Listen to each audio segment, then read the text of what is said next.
equivalent of that. It's especially hard for Americans to buy a home now, and one idea that was floated was a 50-year mortgage. And while that would help lower monthly payments, the downside would be a much higher cost in the long run. Another idea that's being tossed around is what's called a portable mortgage. Cheryl Cosoni explains what that means. It is you take it with you. You sell your home. Right now, your mortgage is 2.5%.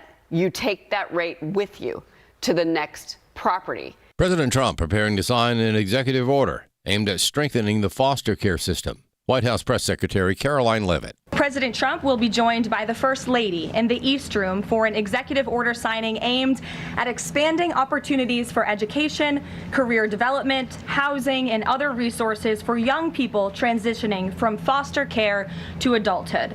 This is part of the First Lady's Fostering the Future efforts, which are a Be Best initiative. An Islamic critic and terrorism expert is applauding the Justice Department for investigating recent violence perpetrated by an Antifa mob at the University of California, Berkeley.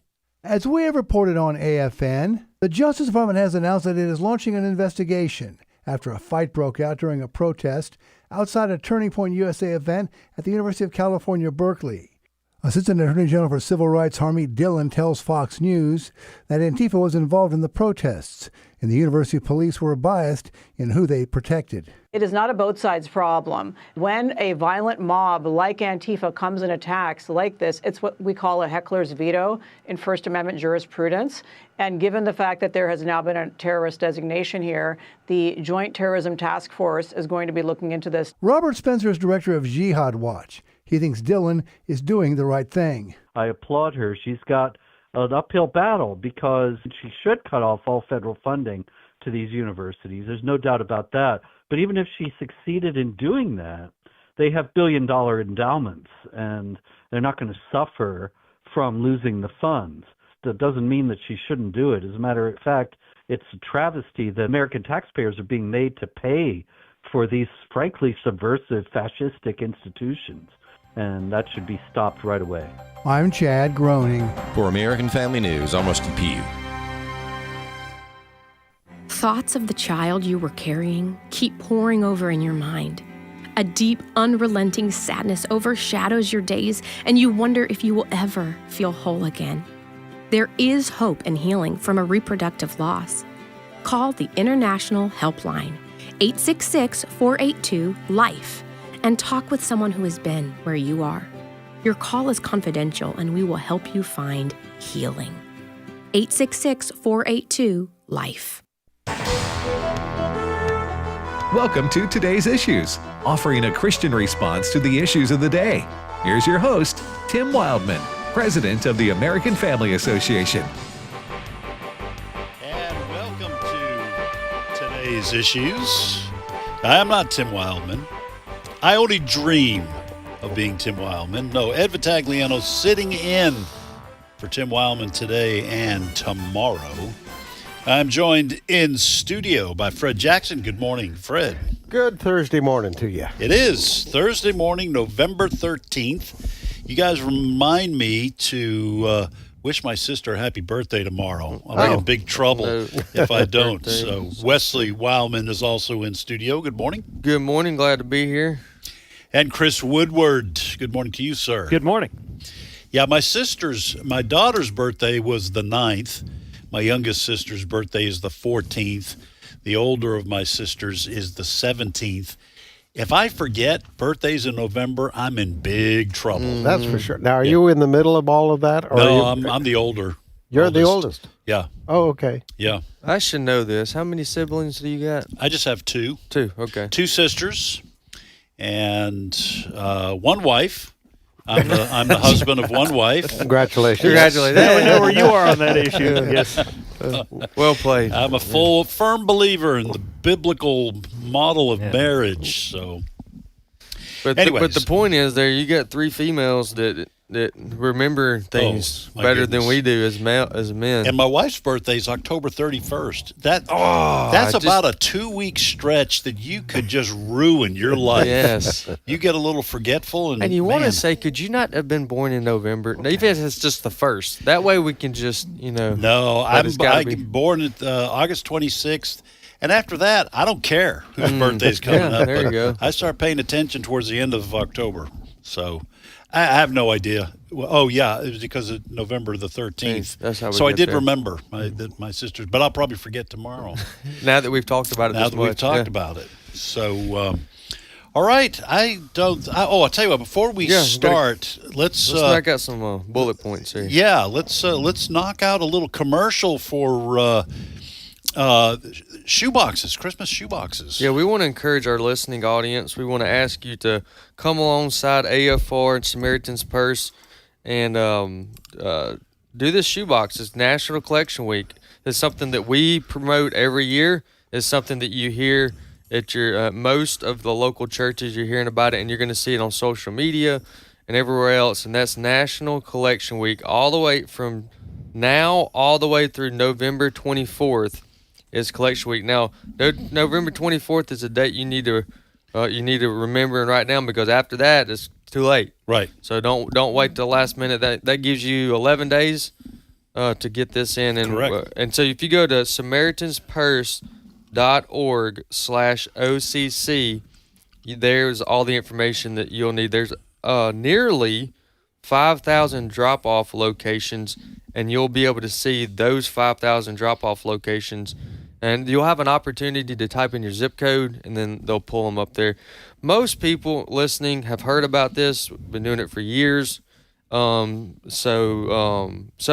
anyways, go to SamaritansPurse.org/OCC. They have a goal this year, and they're hoping to reach 12.6 million children with the gospel through a simple shoebox. And so please, 12.6 million. I'd be interested to know what they've what the numbers were in years past. I know if that's a goal of theirs, that means they're trying to exceed what they did last year. And, Yep. All right. So what's the website so people can get more information? Let's see, SamaritansPurse.org/OCC. And there you'll be able to find, we're wanting to fill these shoe boxes with fun toys, personal care items, school supplies. There are other gifts that are suggested on the website, so go check that out. And you'll be able to see your drop-off location. You'll be able to see what you can and cannot put in the shoe boxes. Please do this. Please do this. You're looking at $20, give or take, $20.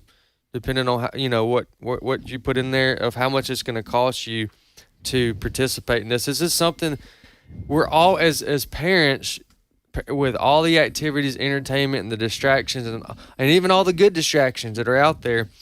This is a very good thing that would bring families together to carry out Matthew 28, and that's our ultimate goal. That's our ultimate mission, is to share the gospel of Jesus Christ. And this brings families together to do that. And we want you to do that. And it's such a simple yet powerful thing. The testimonies and like you said, lots of churches do this. So a lot of our listeners have heard some of these testimonies. It is such a simple way to reach out to people on the other side of the world that you may never see until heaven, but you can impact their lives. So check that out. Go to SamaritansPurse.org/OCC. That stands for Operation Christmas Child at OCC. And give it a whirl, folks. It's a great thing to do with your kids, too, because it kind of gets them focused outside themselves. Amen. And thinking about people who have far, far less. Generally speaking, that's probably true about most of our listening audience. All right, Chris. Let her rip. The federal government is back open for business today. Yeah, boy. Hey. Can you hear me? Atta boy. Oh, I can hear you over here loud and clear. Okay. All right. I'm getting looks like maybe my mic wasn't working. Maybe my mic wasn't included in the bill Governor or President Trump signed last night. Well, that was the look you get when you said the government's back open. Yeah.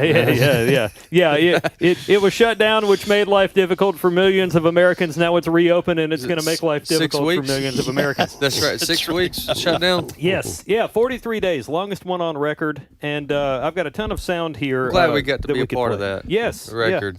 Yeah. We did it. Okay.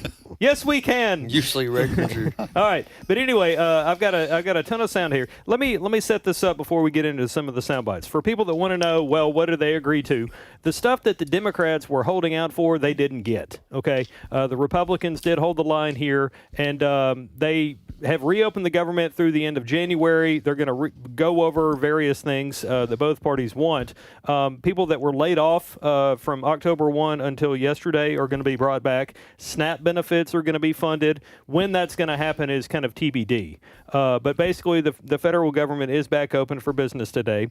And the finger pointing continues between Republicans and Democrats over who was in the right here. Let's begin with President Trump himself signing the bill to reopen the government late last night at the White House with a ton of Republicans behind him. Clip 1. For the past 43 days, Democrats in Congress shut down the government of the United States in an attempt to extort American taxpayers for hundreds of billions of dollars. Today, we're sending a clear message that we will never give in to extortion, because that's what it was. Now, Republicans like Laurel Lee of Florida are saying we have to make sure nothing like this ever happens again. What Democrats wanted to do here or forced us to do is terrible. We're not going to let this happen in 2026. Meanwhile, Democrats like Hakeem Jeffries, the highest ranking member of the House, are saying we're only just getting started here. Clip 3. House Democrats will continue to fight to address the health care crisis that Republicans have created. And House Democrats will continue to fight to extend the Affordable Care Act tax credits for tens of millions of Americans. This fight is not over. We're just getting started. Well, Fred, first of all, what Hakeem Jeffries was saying was it's not Republicans that ended these tax subsidies. It is the bill passed and signed into law by Joe Biden, yes, which had a sunset provision. Okay, these subsidies end in 2025. Yes. So to say it was the Republicans who are at fault here, I mean, if you want to play this game, then technically it was the Democrats' fault for putting a caboose at the end of this train when the subsidies were passed in 2020. Well, it made sense at the time because the increased subsidies were there because of COVID. Right. To pay for help people who were put out of work because of COVID restrictions, et cetera, et cetera. No, I think the Democrats, Hakeem Jeffries just left out one point. It is the Democrats that wanted to spend more taxpayers' money. Right. That's the bottom line in all of this. The Democrats would like to see more people on Obamacare because I believe they want to transition the company to socialized medicine is the bottom line in all of this. And a lot of people don't know it wasn't just the healthcare subsidies. There were other things that the Democrats were throwing in there. For instance, they wanted to restore money to National Public Radio. Yeah. They wanted to restore the cuts that the Trump administration have made into sending money off to various foreign interests, et cetera, et cetera. Somebody said it. That USAID stuff. USAID, a lot of the DOJ yes. cuts. What the Democrats really wanted was an extra $1 trillion in spending. And I'm thankful Republicans held the line. There was a lot of internal pressure, even from President Trump at one point back a couple of weeks ago, to end the filibuster and go ahead. But congratulations to Senator Thune with the help and the cheerleading of Mike Johnson, the House Speaker, to say, no, we're going to hold the line on this because we're not going to be, and I think the president may have used the word extortion. We're not going to be held to the extortion that the Democrats were trying to do. The big losers in this are the Democrats. And the big losers may be specifically certain members of the Democratic Party. Chuck Schumer, the Senate Minority Leader, he is in the crosshairs of the far left. They're blaming him. They're saying he gave up too easily, et cetera, et cetera. So for the Democrats, there is a price even yet to be paid inside of that party.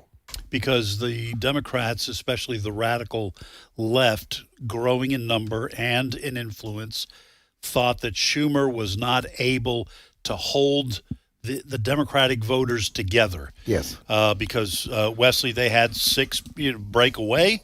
6 Democrats. Looking at a headline here on Fox, 6 Democrats who helped end a record-breaking government shutdown.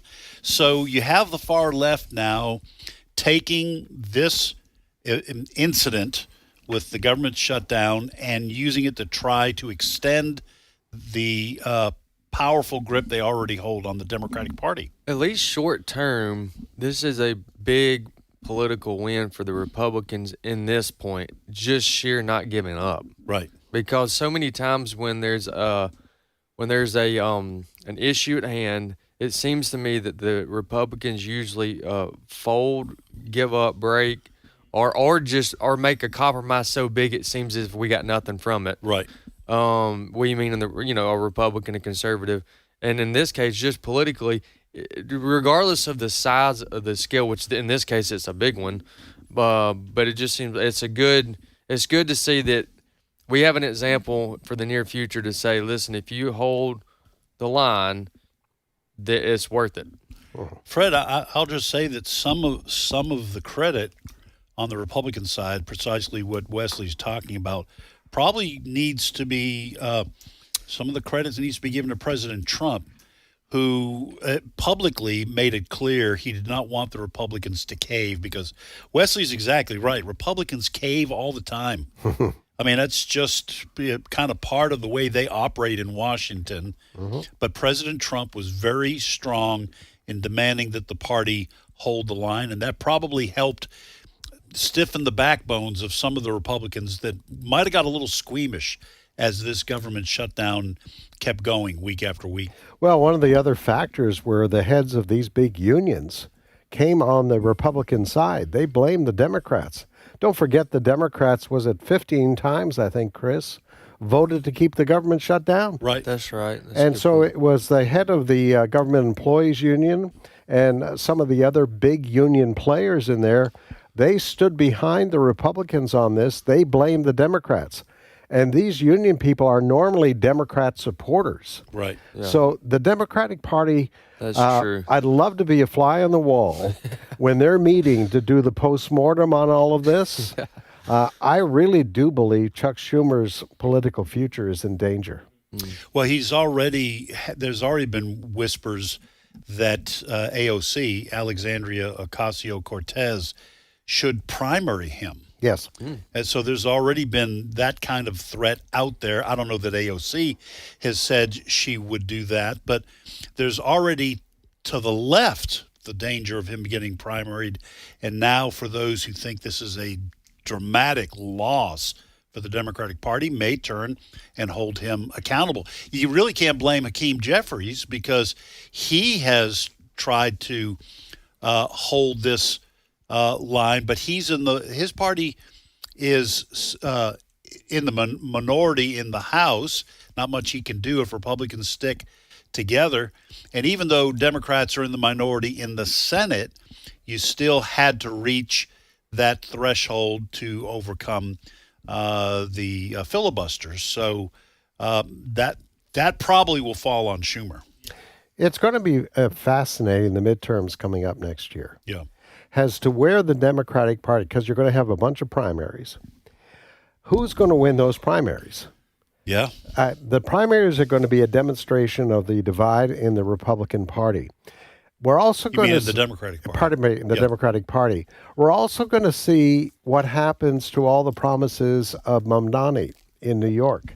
Yep. Is he it's going to be several months into after he won the mayor's post there. He's promised some radical things, free transportation. He has promised, which, by the way, I believe Governor Hochul, a Democrat of New York, she's kind of stepped back from that a little bit. Yeah. He's promised, the state-run grocery stores, all of these sort of things. So we're going to be sitting here 8-9 months from now and saying, okay, how's he doing there? And Democratic Party, are you still in agreement with what's going on there? Also, Chris, we have the new mayor, it looks like, of Seattle.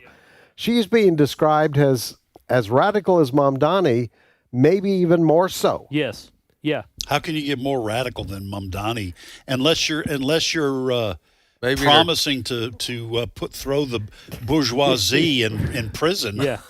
Well, let me mention this. So we have a story on AFN.net right now to where Seattle radio host Jason Rance, who's a conservative, warns about Katie Wilson and Mamdani.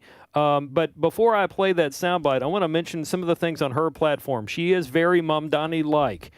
She wants to do something to make affordable housing and affordable and abundant housing. Excuse me. She wants to, quote, Trump-proof Seattle.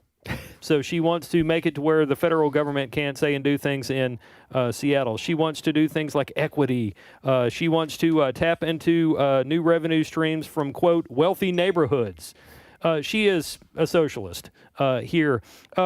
Just to hear from her a little bit, she, like Mamdani, also wants to do various things involving grocery stores, city-owned grocery stores. She even goes so far as to say that she would not allow grocery stores to close if they didn't see a reason to continue. I read that. Yeah. That's a bizarre statement. It sure because is. The threat is in terms of the policies of Mamdani and what's her name in Seattle? Katie Wilson. We need to remember her name. Mm-hmm. But the threat is with government-funded grocery stores, of course, businesses, actual companies, grocery stores would not be able to compete. Plus, you have the additional problems of shoplifting and people just walking in with garbage bags and walking out with stuff and not paying for it. Yeah. A lot of crime where people do not want to go into the city to do their grocery shopping. They're afraid of getting carjacked or robbed in the parking lot. So if these grocery stores say, well, you know what, we're just not making money, we're going to leave, I don't know how she thinks she's going to keep them from leaving. Yeah, well, this is the thing with a lot of politicians. They say things knowing they can't do this, but they will rely on their allies in the media to explain it away for them or run cover for them or bring on people that will agree with her and make it look like she's in the right here. But let's play some Katie Wilson saying grocery stores can't close. Clip 11. Access to affordable, healthy food is a basic right. We cannot allow giant grocery chains to stomp all over our communities, close stores at will, and leave behind food deserts. Together we can build a Seattle where fresh food is for everyone, not just for those who can afford it. Food deserts are not natural. Corporations create them when they abandon our communities. As mayor, I'm excited to step up and with UFCW explore public option grocery stores to fill those gaps. I got to tell you, all I want for Christmas is for somebody in government to wake up and say, what can we, to not say, like, what can we do to make somebody's life better? What have we done as government people to make people's lives difficult? Because oftentimes the government is to blame for things like even food deserts. The policing was not good enough in these neighborhoods to keep grandma from getting pickpocketed, taking her groceries to the car. There's a reason stores close in bad neighborhoods. Mm-hmm. Yeah, Wesley, this has been a problem in blue states and in blue cities now since Joe Biden was elected. We all have seen the videos in social media of people walking. This is why a lot of drugstores closed, because people were walking in with bags, because in cities like, I think it was San Francisco, that said we're not prosecuting crime if it's a theft is under $900. Yeah. So people would walk in and they would take $500 worth. And we saw drugstores that had locked cabinets on all their shelves, and you had to ask a person to come and unlock it because you wanted a stick of deodorant. And so these are the kinds of policies that are driving stores out. It's not that they're greedy capitalists. I'm not saying greedy capitalists don't exist, but that's not the reason why they're shutting down. They can't make money in these cities. I used to live in a town in Mississippi that is, as far as I know, one of the only towns in the Milky Way galaxy that Walmart left. And the reason it left is because the employees were turning a blind eye and not ringing up everything at the register depending on the person they were checking out. There's all kinds of reasons why businesses close. Oh yeah, they're reasonable. They're justified. Yeah, this is classic Democrats creating a problem and trying to be the solution to the problem when they could have prevented the problem to begin with. I like that. That's exactly what's going on here. That's good. And The clip that you just heard from the Seattle, what was her position? She just got she's elected. Gonna be, yeah, the mayor. It hasn't been like official, but she's gonna win. Okay. So Yeah. okay, I got you. She's above her challenger by a lot, and it's only gonna continue that way. Well, with her, when you hear that clip, that sounds like a communist leader in a third world country, like Cuba or somewhere like that. It's hard to imagine there's actually a place within the United States borders that has someone that's going to be that most likely to be elected that holds that type of language. And that, years ago, I'll give someone like her a little credit here, and that's that years ago the Obamas would lie. Yeah, she's saying exactly what she's going to do. So Yeah. I'd give her some credit for being honest, and I don't know if she'll be able to do all those things, but yeah, they say things. I was just listening. Katie Wilson's just said there in that clip that eating healthy foods is a basic right. When they translate that in socialist terms is we're going to force grocery stores to have these items, like organic foods. Yeah. Well, note to Katie Wilson, it costs money to plant those foods. Right. It costs money to harvest those foods. It costs money to transport those foods and package them and all of those sorts of things. Who's going to pay for that? And it costs money to have someone stock them on a shelf. Yes. And pay someone to check you out. Well, in New York City's case, the minimum wage is already $16.50 an hour. It's going to go up $1 January 1st, and Ma'am Donnie wants it to be $30 an hour. Yeah, and we live in America. There's food pantries everywhere. Nobody's going to die of starvation in America. You die from other things, but not starvation. Plus, I don't know how representative it is of everyone who's on SNAP. Yeah. Okay, but I have seen people posting videos on social media. Hey, we got our SNAP benefits, or this we won grocery shopping.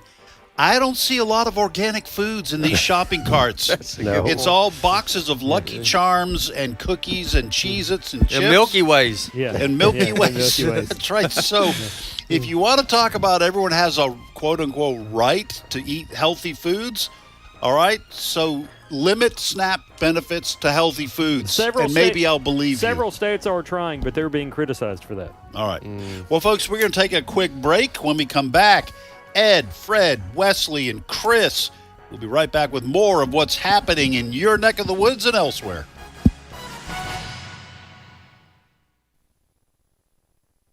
It's my turn. Here is your host for My Turn, Don Wildmon. Kenneth Lassiter was a cop. He was an Alabama State Trooper. Lassiter took his job serious. He was helpful to people, but he also did his duty and wrote a ticket when it was deemed necessary. On February the 12th, 1973, Lassiter was patrolling a highway near Montgomery when he came up on the scene of an accident. A man had lost control of his pickup truck and was bleeding to death with a severed artery. Lassiter, trained in first aid, managed to stop the bleeding and call for an ambulance. The injured man, Kenneth Ray Barton, was taken to a hospital and recovered. Lassiter eventually charged Barton with drunk driving. Like we said, he helped people, but he also did his duty. When the case got to court, the judge reduced the drunk driving charge to one of reckless driving. This reduction of sentence allowed Barton to keep his driver's license. I'm sure that the judge thought he was doing the right thing. It's a hard punishment to require a person to give up his driver's license, and surely Barton had learned his lesson from the previous experience. After all, any reasonable person who nearly kills himself while driving drunk surely wouldn't make the same mistake again. Nearly 14 months later, Trooper Lassiter had stopped another car very near the place where he had saved Barton's life. Lassiter wrote the motorist a warning ticket and had started back to his car. A battered old pickup coming down the road swerved and headed straight toward him. The trooper saw the pickup coming and started to run, but it was too late.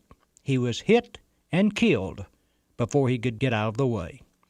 So, nearly the very spot where he had saved one man's life only 14 months earlier, Trooper Lassiter died while doing his duty. The pickup which hit Lassiter didn't stop to help him. The driver just kept going. It could have been that the driver was drunk. Well, the next day a man turned himself over to the sheriff's office. He told authorities that he had been out drinking the night before. He said he could not remember driving home or who was at the wheel of the truck. Headlines in a newspaper, which had a story telling of the incident, read like this: "Trooper killed by man whose life he once saved." You see, the man who turned himself in was Kenneth Ray Barton. Here's a personal note to all judges. The next time a person is brought before you on a drunk driving charge, be lenient. Reduce his sentence to reckless driving and let him keep his license. We all know that they've learned their lesson and won't drive again while drunk, don't we? Kenneth Ray Barton is proof of that. So be lenient, Mr. Judge. Be lenient. This has been My Turn with Don Wildmon, a production of the American Family Association. Beloved, we are now children of God, and what we will be has not yet been revealed. We know that when Christ appears, we will be like him, for we will see him as he is, and everyone who has this hope in him purifies himself just as Christ is pure. 1 John 3:2 and 3. American Family Radio. This is Today's Issues. Email your comments to comments@afr.net. Past broadcasts of Today's Issues are available for listening and viewing in the archive at afr.net.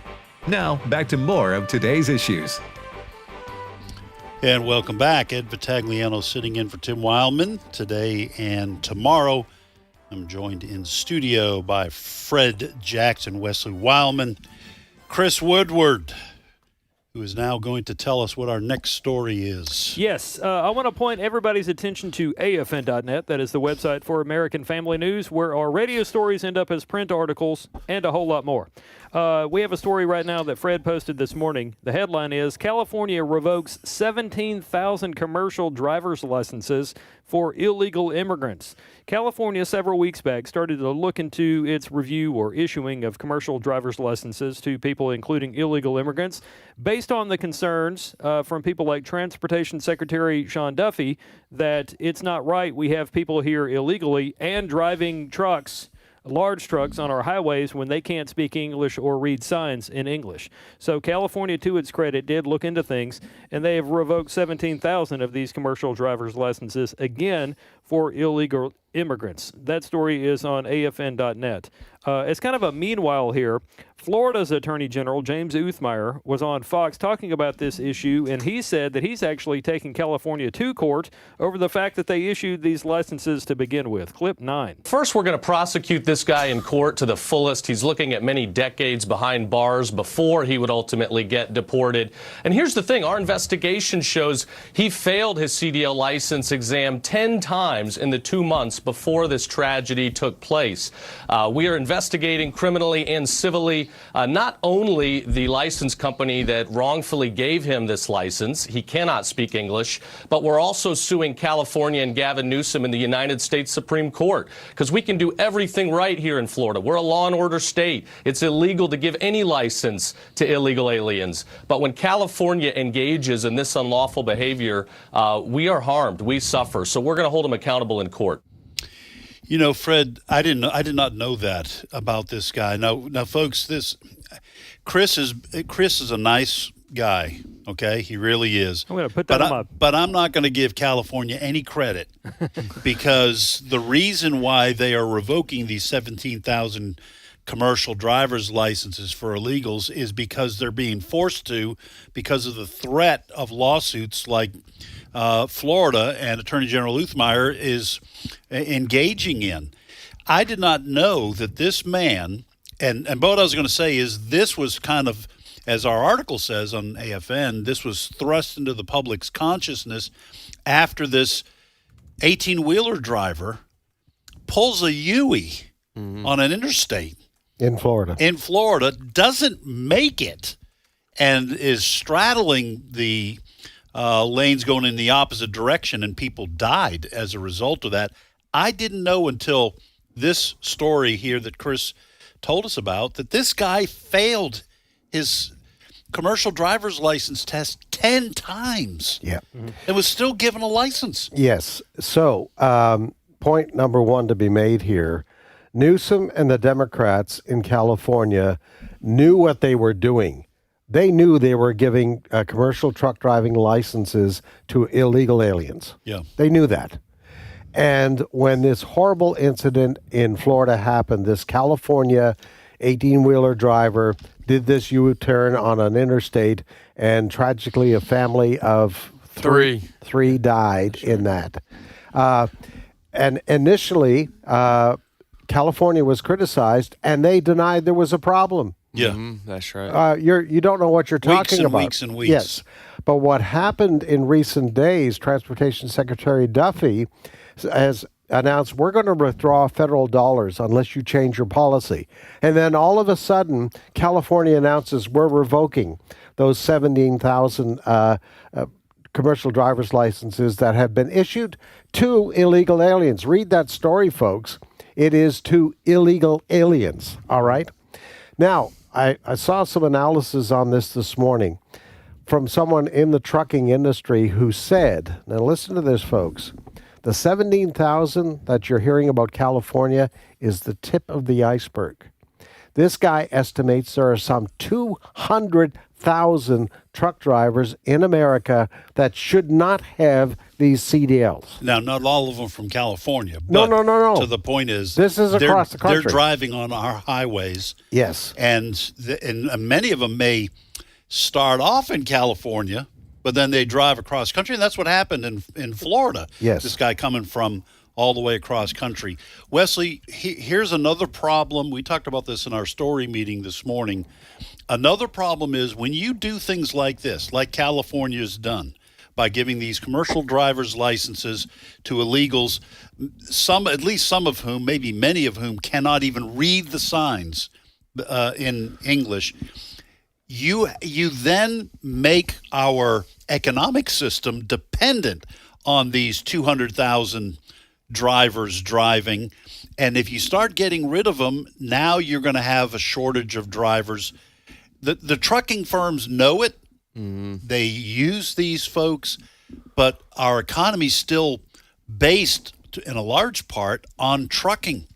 And so now the rest of us suffer because California and some of these other states are doing what is clearly wrong in the first place. What's the incentive of the trucking companies to hire the illegal immigrants? You know, in some cases, like manual work in the yard or other places, illegal immigrants are incentivized because they get paid either cash or you can pay cheaper rates. But with your truck driving, I figured that would be a pretty flat fee depending upon how many hours you drive. Or is that not true? I mean, what's it? Not necessarily? No. Okay. Well, okay. So there is some incentive for them to hire illegal immigrants. There are federal limitations on how many hours a truck driver can drive before they have to take a break. But I think it's really up to the truck driving companies how much they pay. Okay. Well, then, yeah, this is obviously going to create a problem. But you're going to have. But they're revoking 17,000 commercial driver license. And I hope that the state of some of these lawsuits will hold up. I mean, how long will it take though for that process for us to see any results? Months before there's no telling. And you know, this is one of the jobs that the federal government does have, which is to oversee interstate commerce. Right. Okay, so this is a constitutional power. The Constitution doesn't name a Department of Transportation, but it does give Congress that authority, and we have the Department of Transportation. So I think the Trump administration is on solid legal ground here. Even the federal government, I think, could take states to court if they are not heeding federal regulations. And I think, like Fred is saying, Wesley, the reason why some of these trucking companies are hiring illegal immigrants is the same reason a chicken plant hires illegal immigrants or some other business hires illegal immigrants. Mm-hmm. They can pay them less. Yeah. Now, those illegal immigrants are making more money in America, even getting paid less than they would make in their own country. So that's their reason for doing it. But it's the innocent family, like the three who died in Florida, and the economic impact that the rest of us suffer. And to add to all this, ladies and gentlemen, you heard it correct. He also is not qualified. He failed 10 times. In addition to being here illegally, in addition to be given an illegal license, commercial driver's license, in addition, and then he fails the test 10 times. 10 times. So did he even pass it? I don't think he ever passed. I don't know. That's a good question. It said he failed it 10 times. He also couldn't read English. Couldn't understand English. And I think in New York, that issued a CDL to a guy, he didn't even have to give his name. Yeah. There was no name on the CDL. Oklahoma Governor Kevin Stitt brought that to light because Oklahoma had a sting operation on I-40, which, for those not familiar with it, I-40 is pretty much how goods get across the country. From California up through Memphis and onward. And so Oklahoma had a sting on I-40 and did a bunch of license checks and found that guy driving with a license that didn't even have a name on it. With no name on it. Listen, I just don't know what to say about that. I know. I don't know what to say about that. They issued a driver's license without a name on it. Yeah. Yep. So some bureaucrat in New York thought that was a good idea. Yeah. I don't know. Did they get slipped $20 through the slot in the window or something? That's just bizarre. Yeah. You know, some of these people, some of these businesses may say something like, well, look, I'm having a difficult time trying to find people that want to work. And the incentive to work in America is missing today. We should make work incentive great again, okay? But at the same time, that person is probably getting a job versus the other person that's trying to, because it's cheaper to hire that guy than it is to hire the American. I mean, there's all kinds of problems, and really we need to sit and have this difficult but necessary conversation over these kinds of things and not taxpayer subsidies for somebody to get health insurance. Well, and also, too, this is just a reasonable explanation to this. If a company is paying for illegal immigrants cheaper per hour, then your American citizen is not going to want to lower their cost per hour to meet the number of the illegal immigrant. Of course they're not going to want to work or want that job. And I've read a lot of people who are truck drivers saying that precise thing. No, I can't find a job because these companies are hiring people beneath a livable wage. Now, for these illegal immigrants, like I said, they're making more money than they ever made before. That's right. Getting paid less. But Americans who do it the right way, Fred, are pushed out of the market. Now some of these people, because they can't get a job driving trucks, they look for another career. Mm-hmm. And so now you do have shortages. Well, if you get rid of the illegals. That's a problem. And I think we should take a survey. The federal government should take a survey of the 41 million people on SNAP. Yeah. That's a project for Doge or somebody else has got to pick the that. Trump administration has said, and the Democrats are fighting this, they want tougher qualifications for those who are collecting food benefits. I agree. All right. And in particular, they're looking at young males out there. A young, healthy male should not be on SNAP. Nope. Right. They should not be.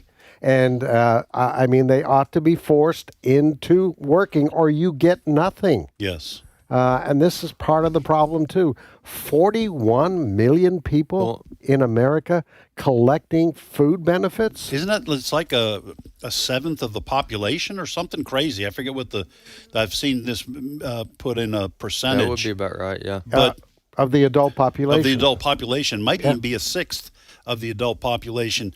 But it's, we all recognize that during COVID and after COVID, a lot of things went downhill in our country. Yes. I hear people talking all the time, see them on social media. Restaurants just aren't the same. Fast food certainly isn't the same. No. Customer service isn't the same. The people who are working, sometimes, some of them, okay, they treat customers like they're an imposition. Okay, so there was a big shift. And every time people talk about, well, we're going to have a universal basic income, I just remember COVID. You start paying people to stay home. Guess what? A lot of them do. Yeah. And they don't work. We began the show talking about how, amazingly, like Republicans didn't cave over the shutdown situation. And talking about the UBI stuff, the universal basic income, I've covered that for a long time now. And several Republicans or center-right people have been open to that idea because they say it could be a way to get rid of things like SNAP.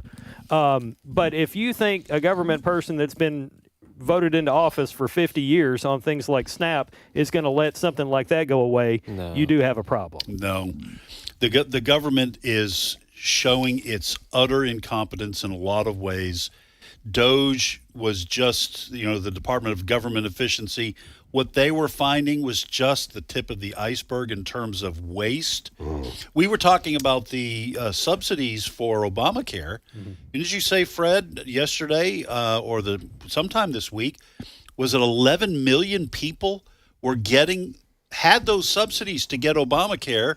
The money was going to insurance companies, but the people weren't using them. Yeah, they didn't even know they had those. Melvin Oz, who oversees Medicare, Medicaid, he made that statement. That's one of the things that they're looking at. People who should not be getting it are getting this money, and it's costing American taxpayers billions of dollars. Yeah. All right. Well, my blood pressure is just going through the roof here. This would be a good time to next story. Yes. Yeah. All right. How about another story, Chris? Well, we need to continue our conversation just for a moment about members of Congress because... You're not going to let it go, are you? No. You're not going to let me off this treadmill. All right, so as we have reported on AFN, Nancy Pelosi is not going to seek re-election. Speaking of people that have been in office for decades, she's not going to seek re-election. And at least one person has already thrown his hat in the ring for her seat, and that is San Francisco State Senator Scott Wiener is going to run for Nancy Pelosi's congressional seat. And one person that's already on record as saying, I'm not voting for this guy, is Greg Burt of California Family Council, who had this to say about Scott Wiener. Clip 12. Well, if you think Nancy Pelosi's liberal, Scott Wiener is on steroids liberal. Everything from ending the war on drugs to legalizing prostitution to he passed a bill here to let men into women's prisons. He has outlawed Christians from being homeschool foster parents. He has turned California into a designation to get surgical, they call it transgender, gender-affirming care for minors. So any kid from another state who is kidnapped to California, California will take temporary custody so they can get their puberty blocker or steroids if they believe they're a different sex. This guy is the worst of the worst. Now, I did ask Greg yesterday. I don't have this audio, but I asked Greg, I said, look, by the way, when Scott Wiener announced he was going to run, he got almost $1 million that night at a fundraising event. Listen, you think he's liberal. His father, Oscar Mayer, he was way wacky left. Very true. No baloney in what you're saying there, sir. That's right. All right, but I'm sorry, folks. I had to. I did ask Greg, I said, it takes a lot of money and you have to appeal to a lot of people to make it to Congress. Any chance that, he might be more of a moderate or at least portray himself as more of a moderate if he were to run and actually get elected?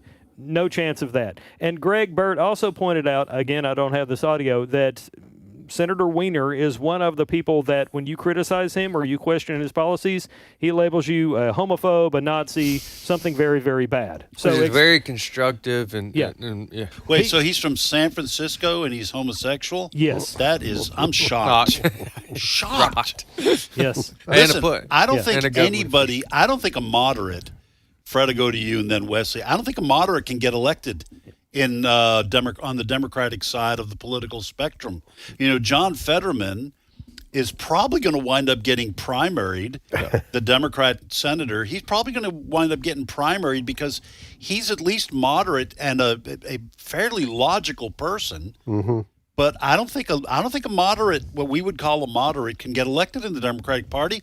I think they're all going to be like Scott Wiener. They're all going to be pushing the envelope as far left as they can get it. Yep. And they have that constituency in these cities. We've talked about probably the new mayor of Seattle a moment ago. I'm still in shock about New Yorkers voting in Mamdani. I'm amazed that city could make such a turn. Well, now we did point out, and we do want to be fair. Well, I don't know if this is fair, but that natural-born American voters in New York City voted for Cuomo. Yes. It was the foreign-born who have come to this country and young women under 30 by like 80% to whatever. Yeah. But he became a media darling, too. Yeah. I mean, there's so much to that. I think we have to be honest. America is severely divided right now. Oh, yeah. Ideologically. Across this country. And, it is, I go back to an education system for the last 50 years that has indoctrinated our young people, and those young people are now politicians, they're now judges, they're now teachers and professors. Yeah. I think we have a clip of a teacher, was it in Rhode Island? In Rhode Island, who's against a Turning Point USA club in their high school. Yes. This is what he had to say about Charlie Kirk. Clip 8. What a piece of garbage. This is what happens. I'm curious if we're going to want to take guns away now from who will inevitably be the white man who shot and killed him. Bye, Charlie. Now, this is a teacher who made that video of himself saying this. Yes. He is proud to say, I'm glad that Charlie Kirk died. He's a teacher in a high school and is now, fighting the idea of having a Turning Point USA club. He blamed Charlie Kirk for getting shot. Yes. Because he said, this guy, Charlie Kirk's a piece of garbage. This is what happens. In other words, you hold these views, you publicly state these views, you get shot. And people wonder why their kid that they took to church and loved on goes off to college and comes back a completely different person, voting in ways they didn't expect. Was this this is a high school a student? High school though, teacher, right? yeah. So to Fred's point, this has been going on lower and lower grade levels where not only are they being taught that America is a terrible nation, they refuse to teach about the Christian founding principles of this nation, and then they explicitly, not all, I want to make that clear, but they explicitly promote the ideology of cultural Marxism and outright socialism. So move to the South. But if you leave your politics behind. It's funny you mentioned that because I already covered this story and I don't have the soundbite, Adam. But in recent weeks, a guy named David Randall wrote an article in the Federalist, and it was about how Alaska schools have social studies standards that omit George Washington, Abe Lincoln, and Christianity. And that's just the start. That's just the headline. So I talked to David about this, and he said, you should be concerned because Alaska is generally a red state in elections. So you might think, well, I'll go to the Southeast. But you might still stumble across a school system or somewhere with a liberal superintendent that says you must teach things this way. Yeah, and a lot of the blue cities and the blue states are ignoring explicit instructions from the Department of Education to avoid teaching DEI and critical race theory. They're just ignoring it. Yep. They'll rename it as something else but continue to teach it. No, listen, Wesley, we as your dad always says, we are a split nation, but the split isn't like it used to be 30, 40 years ago.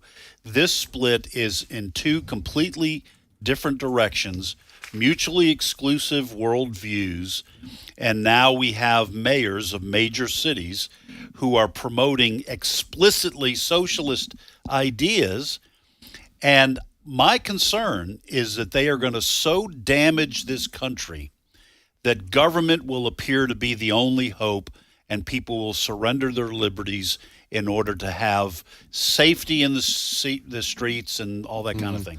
Yeah, they're going just as fast in the opposite direction. Yeah. The two ideas are, that's a concern of mine. I feel like that was going to happen, or still could happen, as a result of the mass invasion during the Biden administration at the border, southern border. I felt like that was one of the many reasons that they meaning Biden and his administration supported that so much, and the Democratic Party, is so that they can create such a problem that the government has to be seem as if they have to step in and fix it. But this is why, as Christians, we have to stay involved. That's why we do the radio program that we're doing right now. That's the reason that we have different radio programs throughout the day, and we do the mission at AFA to inform, equip, and to activate individuals and families to strengthen the moral foundation of our culture. And that may be the case, but it won't be without AFR and AFA doing our part and our listeners doing their part and staying engaged, showing up to vote, and trusting God. And people are waking up. I will say that over the last 5 years, a lot of people who didn't pay attention to what was going on in our country are paying attention, and they are looking for sources of information. This is why alternative media across the board has grown in popularity, because people have realized you can't trust the mainstream media. You can't trust professors. With COVID, you couldn't even trust some of the medical people who are supposedly experts. What people are seeing through the climate change agenda, and so now they are looking for reliable sources of truth. Yeah, you have a lot less Christians on the sidelines now than we did a decade ago. We're having a lot more people. Red states are getting redder, blue states are getting bluer. So it will be interesting to see where we're at 20 years from now. Do you have a Cali exit? Do you have? Because I'm okay with that now. But just listening to what Chris was saying about Alaska, I would have thought Alaska would be one of the. Let me tell you something, Alaska. If you're listening, do something. The Russians and the communist Chinese are eyeballing you. Right. You really want to go socialist, go left? You may wind up being a star on a different flag. Do you know what to do, Alaska? Do you know what to do? All right, folks, we're going to take a short 5-minute break for other information that needs coming your way and news.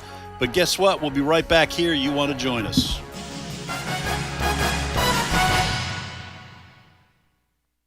The views and opinions expressed in this broadcast may not necessarily reflect those of the American Family Association or American Family Radio.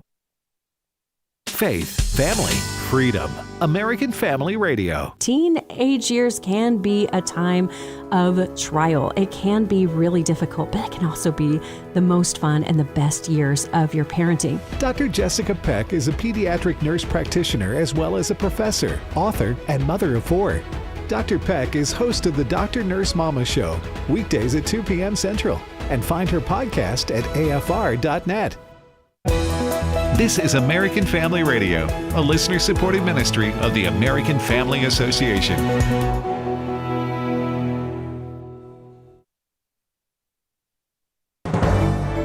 American Family News, I'm Rusty Pugh. The FAA is delaying fewer flights after the end of the government shutdown last night.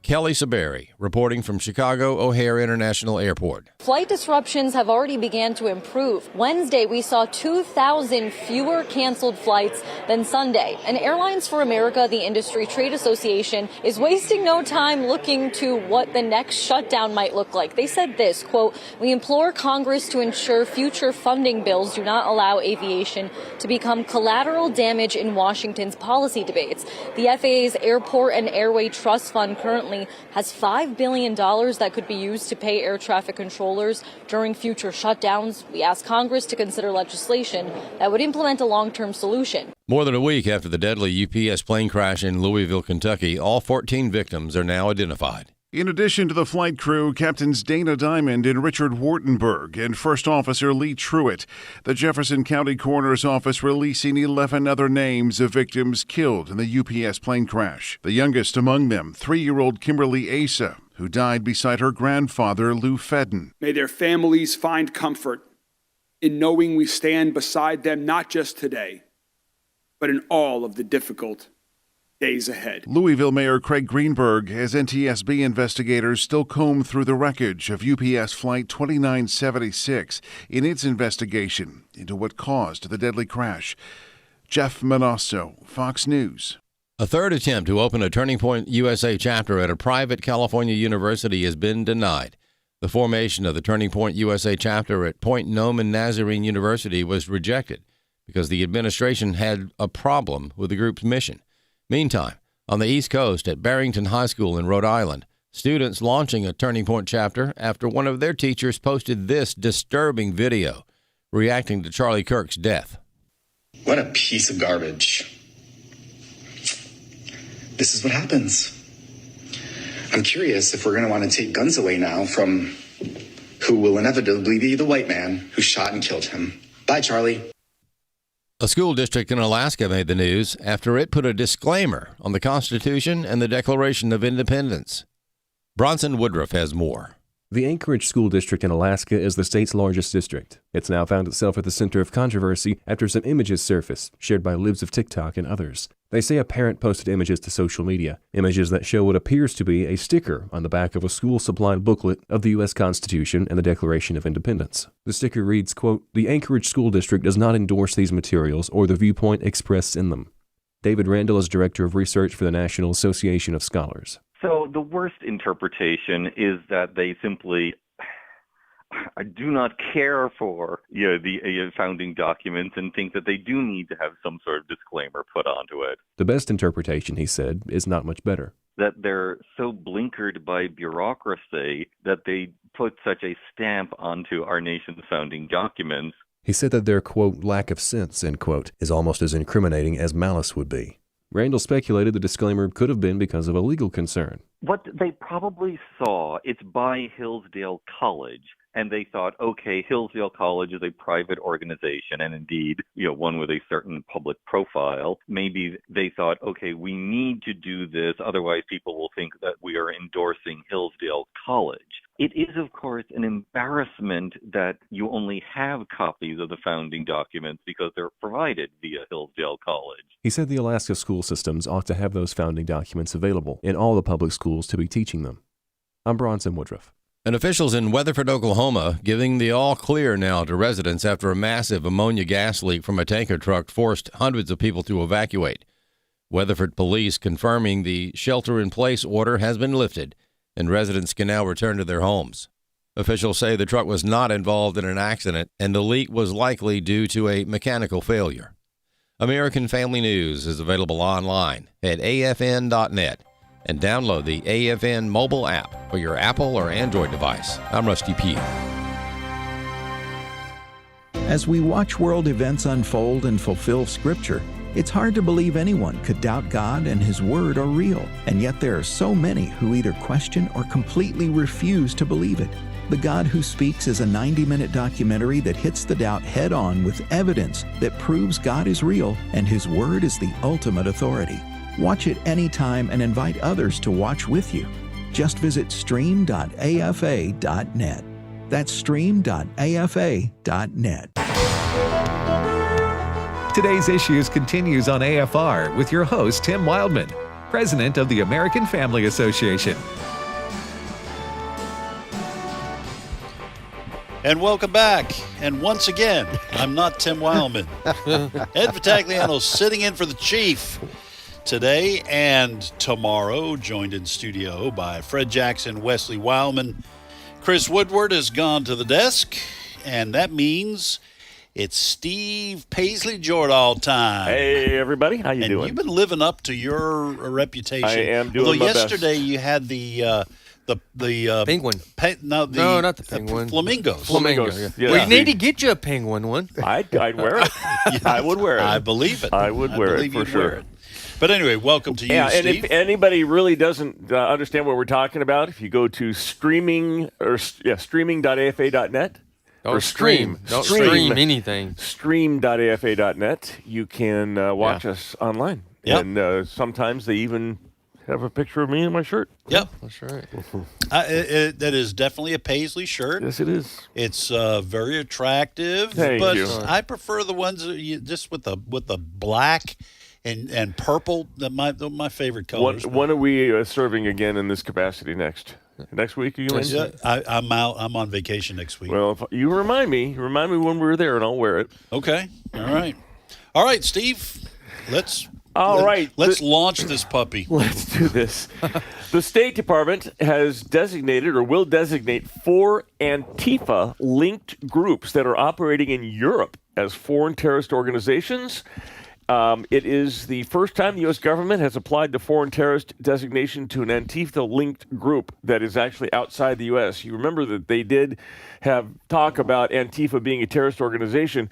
Part of the problem with that is broadly they can treat them as such, but all the laws relating to terror were written with regard to foreign terror, like ISIS and those kind of terror groups, Al-Qaeda, and just like the FBI and CIA have different venues that they can operate in, terrorism laws are a little more difficult to apply here, although they are trying to find a way. But that being said, the groups are one group is in Greece. It's Antifa Ost, O-S-T.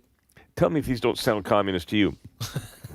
In Italy, they have one called the International Revolutionary Front, which is also known as, informally, as the Anarchist Freedom Federation.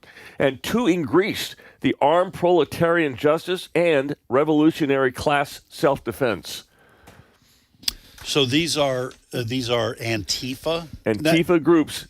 Okay, groups. Now, Fred, part of the problem here has been, well, first of all, under the Biden administration, they denied there was any such thing as Antifa, a group. They said it's just an idea. You remember? So, but part of the problem has been, I will hand it to Antifa. They have done a good job keeping their leadership decentralized so that it is harder to draw a bead on some of these groups. But I think I can trust the Trump administration and this Department of Justice to find ways and to find there's got to be links between these groups, whether it's money, whatever it is, organization, maybe even some leaders. There's got to be. You don't act in unison like a lot of these Antifa groups do, unless there's leadership. Someone is placing bricks on pallets yes, outside. Yeah. Someone's doing all that. Listen, what happened on Columbia University 48 hours after October 7th, 2023. Right. Mm-hmm. When we saw how the anti-Israel protests came together after that massacre of Jewish men, women, and children, when we saw that come together so quickly, you remember the tents that were used at these protests? They were all the same. Yeah. Mm-hmm. The placards they were holding, all of that. Same wording, same color. At the very least, you have to agree there was some organization behind that. There had to be financing of that. Where did the money come from? Kids didn't go to their piggy bank and take a few cents out to do this. No, there was something behind it all. George Soros' name comes to mind.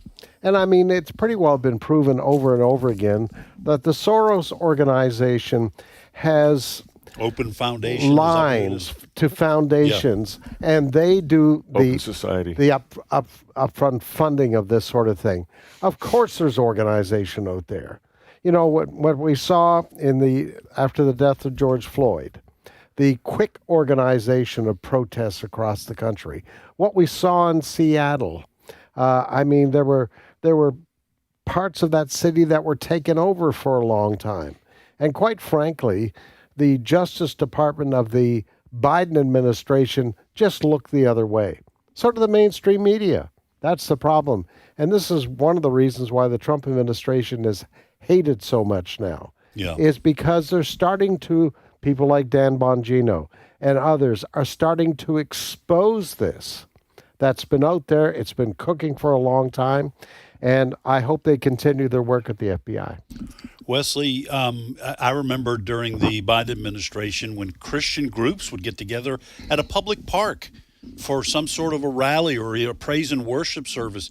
You'd have Antifa show up shortly thereafter, and you say, how did they get there? How'd they know about it? Somebody's coordinating it somewhere, and that's what they're trying. That's what they're getting to the bottom of. You know, another thing that's interesting too is you mentioned Seattle. That was 2020 summer, 2021 summer. Summer of Love. Summer of Love. I remember the Summer of Love, but it's interesting how none of those instances, and that's one of about 3 or 4 we could bring up, that the word insurrection was never used. Interesting. But yet, when January 6th happens, it was called in. But the takeover of Seattle, public buildings by force, is that not by definition an insurrection? Of course. Yes. Of course. And the names of some of these Antifa-linked groups overseas absolutely sound communist in their nature. Now, their argument is, we're against fascism, and but these groups are indistinguishable in how they operate. Yes. And I don't want violent groups performing acts of insurrection on either side of the political spectrum. They couldn't define fascism if you handed them a dictionary. They have no idea. That's right. I do have a question to you, though, Ed. I was listening to the first half hour, and you were not willing to cut California any slack, but you just did give Antifa some credit. So I think we need to talk about priorities here. Yes. Well, what I was giving them credit for was figuring out ahead of time how to try to avoid prosecution for illegal acts. So it was kind of tongue-in-cheek when I was mentioning their decentralized policy. But well played, sir. Thank you. Thank you. All right. You guys also mentioned the high school that was doing the Turning Point USA chapter. There's a couple stories about colleges in the wake of the Charlie Kirk assassination. The requests to establish TP USA groups across the country at both the high school and college levels just exploded. So far, they have not been successful at Point Loma University, Point Loma Nazarene University, which is in San Diego. It is a Christian college, Nazarene, although from the story, maybe their total sanctification isn't quite enforced yet, because they are Nazarene. But they have so far denied the students group the permission to start this. They say while applicants indicated that they would not participate in the watch list, their application included phrasing that mirrors language used on TPUSA's website and connected with it. It's not aligned with the Association of Student Body's purpose of fostering constructive communication and interaction between students. So they're saying that it's basically not bringing students together. Did you explain the watch list? The watch list is monitoring where the professors are ideologically. Mm-hmm. And other chapters of Turning Point USA have a watch list. They identify a professor who expresses hate against Christians, et cetera, et cetera. And according to this school, that's a problem because and they use the language kumbaya. We want to make sure everybody comes together. That's so hip. The level of hypocrisy there is incredible, because these same schools that say these things, if you express opposition to abortion, you're targeted. Yeah. You're not allowed to have that opinion. Right. If you express opposition to radical LGBTQ, or you express opposition to transsexuals and gender affirming care, as they like to call it, if you express opposition to that, that viewpoint is not tolerated. And they use this language all the time, the kumbaya language, I like to call it. We just want to have everybody happy. No, that's not true. They favor one particular group. And the fact that they don't want you talking about professors that have far left views is an indication that they really don't believe what they say. I don't think I would know any Christian, Wesley, who would be in favor of, at a Christian school like this. What's the name of the school again in San Diego, in Point Loma? Point Loma University. Point Loma, okay. I don't think I would think any Christian would be in favor of having a list of professors who have, let's say, cultural Marxist ideas. Nobody's in favor of doxing them and, lighting their cat on fire, and otherwise persecuting them. That, frankly, is something the left is willing to do. That's right. But I don't think there's anything wrong with saying, hey, I posted a video on my social media account of what my professor said about the founding of the country. What's wrong with that? I don't see anything wrong with that. That's the opposite of that is a hate list, which is what the ACLU and SPLC, that's what they have. This is not a hate list. This is making other people aware of the ideology of some of the professors and teachers, so that for those that care, we'll try to avoid these teachers. Yeah. Yeah, not has nothing to do with, like you said, nobody in the Christian conservative right has any interest out when they get through with their job or get through with church, going to docs or have any type of altercation with people with different ideology. They're just living their life. They're just trying to avoid this type of unnecessary teaching to their kids. Yeah. On the other side of the country, William and Mary in Williamsburg, Virginia, they have allowed a TPUSA chapter to be started there. The administration, they are telling the Fox News, was supportive of this. The student body, not so much. They were getting a lot of pushback on a social media app called Yik Yak. I had no idea. Someone's getting money being paid how to name social media apps. Yik Yak.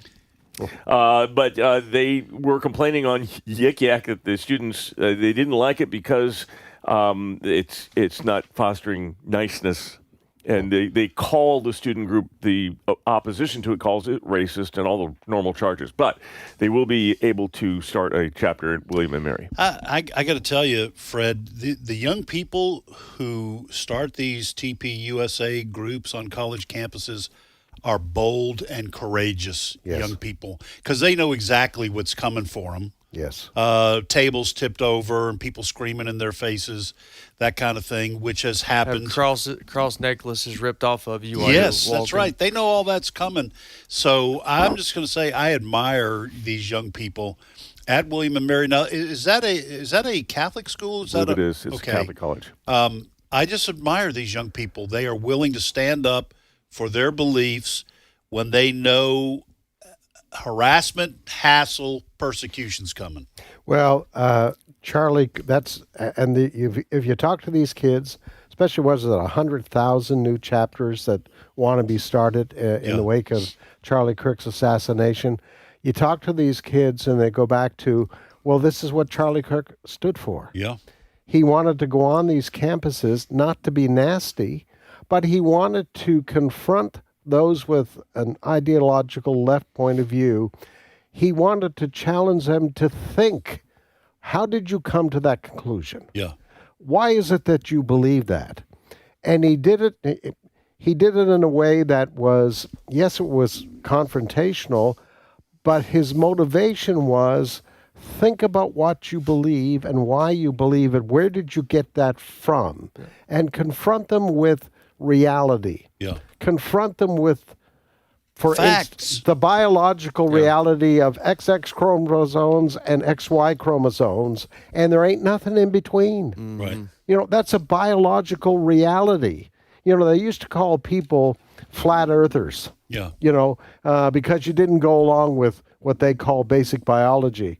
Now you have a culture out there that even a Supreme Court justice who didn't want to define what a woman was. Yeah. You remember that? Yeah. Yes. Justice Jackson. Yeah. When she was being confirmed. I'm not a biologist. I'm not a biologist. So that's what Charlie Kirk did. Charlie Kirk's assassination has just lit a fire under so many young people. You know, I may not be accepted. People may not like me, but by golly, I'm going to speak the truth. Yeah. And not be ashamed to do that. Amen. I admire them. Yes. They're willing to do that. Yes. Yeah, because, you know, you don't have to do it.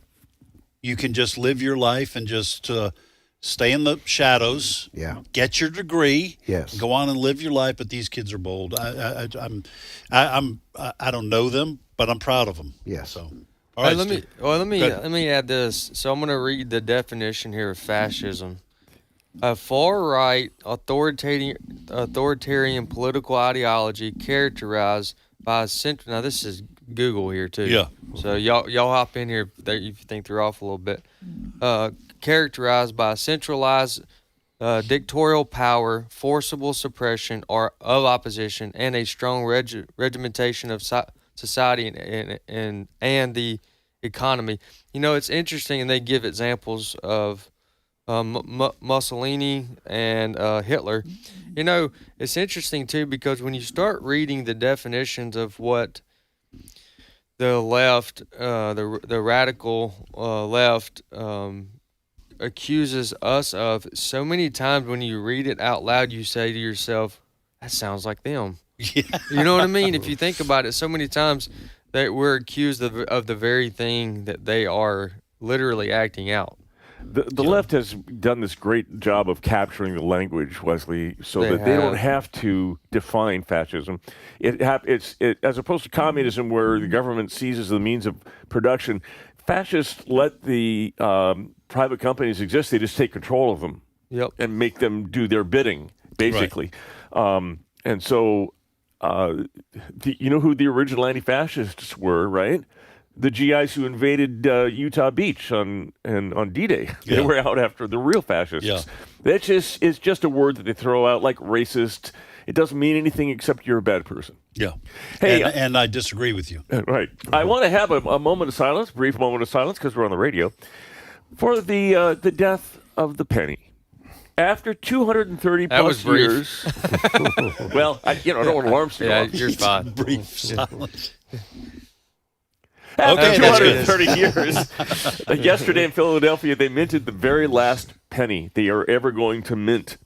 Treasury Secretary Scott Bessent was there to push the button, and we will no longer be minting pennies.